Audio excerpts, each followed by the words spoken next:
Hi friends, നമുക്കിന്ന് പെസഹാപ്പം ഉണ്ടാക്കിയാലോ. കൊല്ലത്തിലൊരിക്കൽ മാത്രം പെസഹ വ്യാഴത്തിൻ്റെ അന്ന് മാത്രം ഉണ്ടാക്കുന്ന ഈ ഒരു റെസിപ്പി വളരെയധികം ടേസ്റ്റുള്ളതാണ്. അപ്പോൾ നമുക്കതിൻ്റെ ഇൻഗ്രീഡിയൻസ് എന്താണ് എന്നൊക്കെ ഒന്ന് നോക്കി വരാം.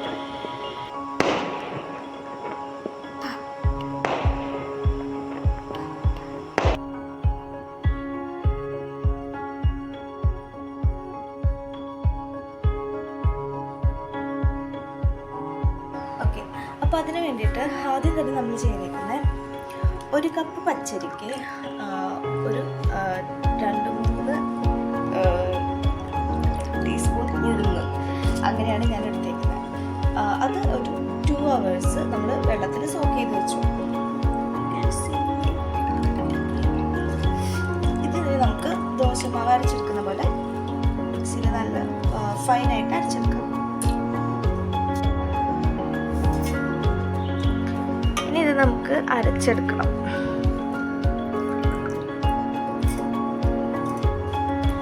ഇതിൻ്റെ കൂടെ ഇനി one of the main ingredient നാളികേരമാണ്.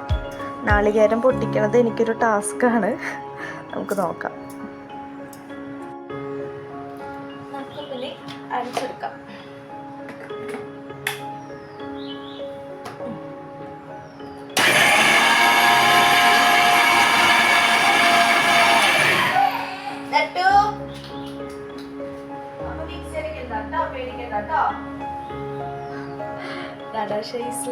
പേടിച്ചു.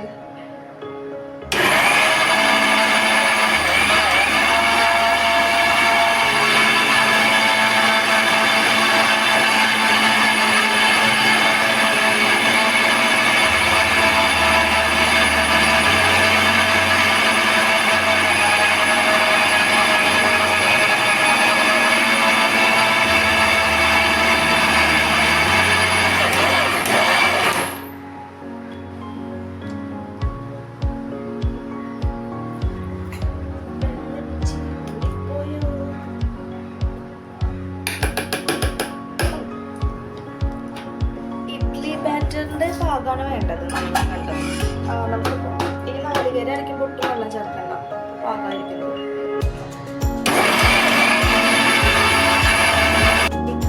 അടുത്തായിട്ട് നമ്മൾ നാളികേരമാണ് ചേർക്കാൻ പോണേ. അപ്പോൾ ഒരു കപ്പ് നാളികേരം ഇത് ഞങ്ങൾ ഇങ്ങനെ പീസാക്കിയിട്ട് എടുക്കുന്നത്. പിന്നെ ഒരു 2 ചുവന്നുള്ളി, 2 ചെറിയ പീസ് ഗാർലിക്, വെളുത്തുള്ളി, ഒരു ഇച്ചിരി നല്ല ജീരകം. അത് നല്ല ജീരകം കുറച്ചും കൂടെ ആഡ് ചെയ്യാൻ തോന്നും. എന്നിട്ട് ഇതൊന്ന് അരച്ചെടുക്കാം. അങ്ങനെ നമ്മൾ നാളികേരം, വെളുത്തുള്ളി, ചുവന്നുള്ളി, നല്ല ജീരകം ചേർത്തിട്ട് ഒരുപാട് പേസ്റ്റ് ആക്കിയില്ല, ഇച്ചിരി തരിതരിപ്പോട് അരച്ചതും ഈ മുന്നേ നമ്മൾ അരച്ചു വെച്ച ആ ഒരു ഉഴുന്നിൻ്റെയും പച്ചരിയുടെയും മാവിലേക്കും എടുത്ത് മിക്സ് ചെയ്തു. അപ്പം ഇതൊട്ടും പുളിപ്പിക്കേണ്ട ആവശ്യമില്ലെന്നാണ് പറയണത്. നമുക്ക് ഡയറക്റ്റ് ഇത് ആവി കയറ്റിയിട്ട് ഇത് ഉണ്ടാക്കാം. കുറച്ച് ഉപ്പ് നമുക്ക് ആഡ് ചെയ്യാൻ പോകും.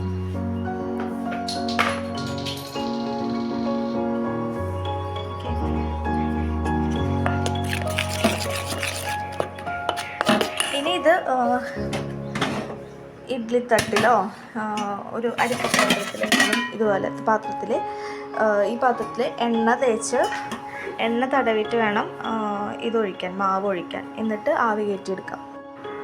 അങ്ങനെ നമ്മൾ നാളികേരം, വെളുത്തുള്ളി, ചുവന്നുള്ളി, നല്ല ജീരകം ചേർത്തിട്ട് ഒരുപാട് പേസ്റ്റ് ആക്കിയില്ല, ഇച്ചിരി തരിതരിപ്പോട് അരച്ചതും ഈ മുന്നേ നമ്മൾ അരച്ചു വെച്ച ആ ഒരു ഉഴുന്നിൻ്റെയും പച്ചരിയുടെയും മാവിലേക്കും എടുത്ത് മിക്സ് ചെയ്തു. അപ്പം ഇതൊട്ടും പുളിപ്പിക്കേണ്ട ആവശ്യമില്ലെന്നാണ് പറയണത്.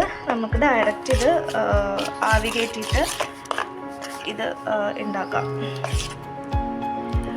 കുറച്ച് ഉപ്പ് നമുക്ക് ആഡ് ചെയ്യാൻ പോകും.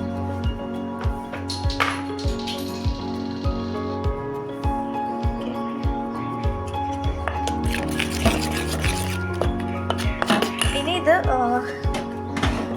ഇഡ്ഡലി തട്ടിലോ ഒരു അരിപ്പപ്പാത്രത്തിൽ, ഇതുപോലെ പാത്രത്തിൽ ഈ പാത്രത്തിൽ എണ്ണ തടവിയിട്ട് വേണം ഇതൊഴിക്കാൻ, മാവ് ഒഴിക്കാൻ. എന്നിട്ട് ആവി കയറ്റിയെടുക്കാം. ഇനി നമുക്ക് ഈ മാവ് ഒരു സ്റ്റീൽ പ്ലേറ്റിൽ ഞാൻ വെളിച്ചെണ്ണ തൂവിയിട്ടുണ്ട്, അതിലേക്ക് നമുക്ക് ഈ മാവ് ഒഴിച്ച് കൊടുക്കാം.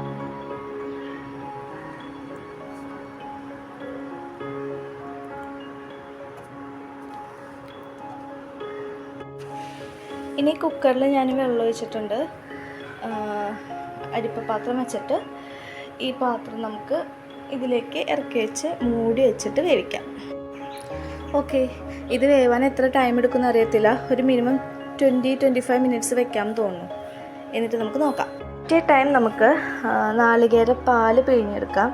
ഇത് നമ്മളുടെ പെസഹാപ്പത്തിൻ്റെ കൂടെ കഴിക്കണ ഒരു സംഭവമാണ്. അതിന് വേണ്ടിയിട്ടാണ് തേങ്ങാപ്പാൽ എടുക്കുന്നത് കേട്ടോ.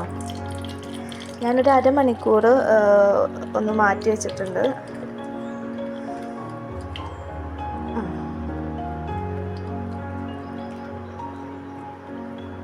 നമ്മൾ രണ്ടാം പാല്, ഇത് ഒന്നാം പാല്. ഇനി നമ്മൾ ആദ്യമായിട്ട് ചെയ്യാൻ പോണത് ജാഗറി, ശർക്കരയുടെ പൊടി. അതൊന്ന് നമുക്ക് പാനിയാക്കിയിട്ട് എടുക്കാം. ഇതിലേക്ക് ഒരു ഏലക്ക ചതച്ചത് ആഡ് ചെയ്യാം. പിന്നെ ഒരു കപ്പ് ഞാൻ അരിപ്പൊടി വറുത്ത് വെച്ചിട്ടുണ്ട്. ഇത്രയ്ക്ക് ഇൻഗ്രീഡിയൻസ് മതി. ഇതൊന്ന് മിക്സ് ആവട്ടെ. ഞാൻ വീഡിയോ എടുക്കാൻ മറന്നുപോയി. നമ്മൾ ശർക്കരപ്പാനി ഉണ്ടാക്കി, അത് കൂടുതലായെന്ന് വെച്ചാൽ കുറച്ച് മാറ്റി വെച്ചിട്ടുണ്ട്. ശർക്കരപ്പാനിയിലേക്ക് നമ്മളുടെ തേങ്ങയുടെ രണ്ടാം പാലാണ് ഒഴിച്ചിട്ട് നമ്മളൊന്ന് ചൂടാക്കുകയാണ്. ഇനി ഇതിലേക്ക് നമുക്ക് ഈ വറുത്ത് വെച്ച അരിപ്പൊടി ആഡ് ചെയ്യാം. ഇത് ആഡ് ചെയ്ത് ഞാൻ നല്ലോണം സിമ്മിലാക്കി വെച്ചിട്ടുണ്ട്. ഇതിങ്ങനെ കട്ടകൾ വരാതെ ഇളക്കി കൊടുത്ത് ചൂടാക്കണം. ഇനി ഇതിൽ ഞാൻ ഏലക്ക ഇട്ടിട്ടുണ്ട്. പിന്നെ ഇച്ചിരി നല്ല ജീരകം പൊടിച്ച് ഇട്ടിട്ടുണ്ട്, വറുത്ത് പൊടിച്ചിട്ടിട്ടുണ്ട് ഒരു ഫ്ലേവറിന്. കട്ടകളെല്ലാം ഉടച്ചതിന് ശേഷം ഒന്ന് കുറുകി വരുമ്പോഴത്തേക്ക് നമുക്ക് രണ്ടാം പാൽ ഒഴിച്ചിട്ട് വാങ്ങി വയ്ക്കാം. ഇനി ഇതിലേക്ക് നമ്മൾ രണ്ടാം പാലും കൂടെ ഒഴിച്ച് ഓഫ് ചെയ്യാം. കേട്ടോ. എനിക്ക് തേങ്ങാപ്പാലിൻ്റെ എല്ലാ പരിപാടിയും ഭയങ്കര പേടിയാണ്, പിരിയുമെന്ന്. ഞാൻ ഓഫ് ചെയ്തു. ഇനി നമ്മുടെ അപ്പം റെഡി ആയിക്കൊണ്ടിരിക്കുന്നുണ്ട്. ഇത് രണ്ടും കൂടെയാണ് നമ്മൾ കഴിക്കുന്നത്. നടക്കുക. ഇതിങ്ങനെ നാളികേര പാലിൻ്റെ എന്ത് ഇതാണെങ്കിലും നമ്മൾ ഇളക്കാതെ ഇരുന്നിട്ട് ഇങ്ങനെ തിളച്ചുകൊണ്ടിരുന്നാൽ അത് പിരിയുമെന്ന് കേട്ടിട്ടുണ്ട്. നോക്ക്, കാണാല്ലേ?